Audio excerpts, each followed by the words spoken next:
All right, last page. We got there. We got to the last page. State the equation of the line that passes through the point -4, 6 and -1, -3. So again, we know we can write all lines in the form y equals mx plus c.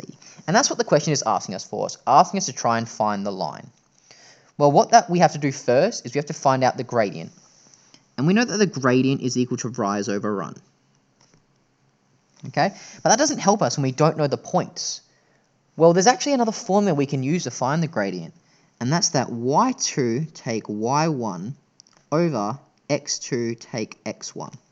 And that's always going to give you the gradient as long as you pick the right points. So let's call this point 1, let's call that point 2. So the y coordinate of point 2 is going to be equal to -3. Take away the y coordinate at point 1, which is 6 here, over -1, because that's the x coordinate at point 2, take away -4. Now note this take away -4 is going to turn into a +4. So this is -3 take 6, which is -9, over 1 plus 4, which is 3. So that makes my gradient -3. So I can start filling in some information of my line, saying that y is equal to -3x plus c. I don't know what c is yet, but remember how with perpendicular and parallel lines, when I wanted to find the value of c, I put in one of these points. I'm going to do the exact same thing. I'm going to substitute in the values of x and y from a point, and that's going to tell me my value of c. So we have -3 is equal to -3 times -1, because x is -1, y is -3, plus c. And now, if I am to expand it out, -3 equals -3 times -1, +3, plus c. And then I'm going to take away 3 from both sides. Take 3. And -3 take 3, -6 equals c.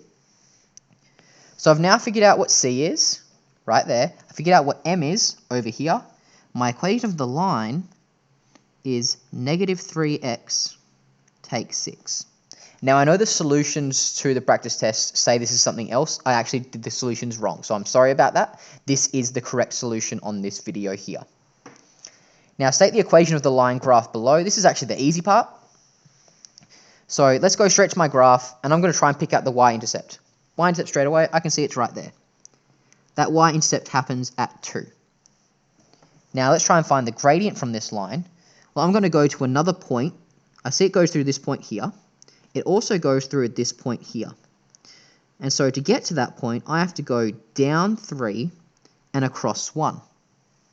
If I go down 3 and across 1, let's remember my gradient is equal to rise over run, which equals -3 over 1, which equals -3. So the equation of this line, -3x plus 2. And that's all we have to do for that one. So hopefully this helps you guys all with your practice test. Hopefully this gives you a little bit of more confidence before we get to the test tomorrow. Best of luck with study, and thank you for watching.